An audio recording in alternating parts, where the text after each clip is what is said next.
The last tree. Once there was a forest so wide and green that birds could fly for days without seeing its edge. Rivers danced through it, animals made their homes in its shade, and the wind hummed lullabies to the leaves. The trees were ancient. Some remembered the first rainfall, others remembered the children who used to laugh and gather flowers beneath their branches. At the heart of the forest stood a great tree named Alaris. His trunk was thick as a cottage, and his roots reached deep into the earth. Animals gathered around him when storms came. Birds built nests in his tallest branches, and deer sheltered at his feet. But the world outside the forest was changing. Men came carrying shining blades and loud machines. They cut the trees one by one.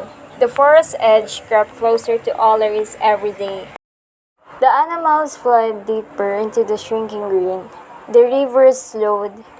The songs of birds grew quieter. One evening, a small fox named Kiri crept to Olaris with her eyes as if fear. "They are coming," she whispered. Olaris' branches shook. "I know, little one." "Can you stop them?" Kiri said. "I am my only tree," Olaris said. Through his voice sounded like the wind through leaves. But that night the forest made a plan. The owls flew high, calling to every creature left. The rabbits dug new paths. The squirrels gathered seeds, and Kiri, though small, promised to carry a message to the world beyond.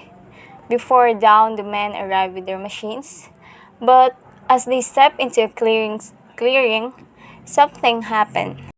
Birds wheeled overhead, their cries sharp.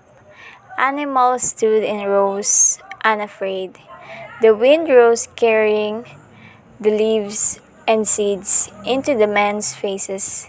And in that moment, the men paused. A little girl stepped forward from the workers. Her name was Lyra, and she saw Kiri, trembling but proud, standing at Olaris' roots. She saw the old tree's deep scars, the empty nest, the silent air, and she wept. "Stop!" she told them. The men hesitated. The girl reached out and touched Olaris' rough bark. The tree's branches bowed, and a single leaf, golden and perfect, fell into her palm. The men saw it too, and for the first time noticed the silence of the forest around them. They left. Not all of them stayed away, but enough did. In the season that followed, new trees were planted where old ones had fallen. Rivers found their voices again. Birds turned. Olaris still stood, older and scared, but alive. The forest had been wounded, but not lost. And sometimes, when the wind moves just right, you can hear it speak. Remember us.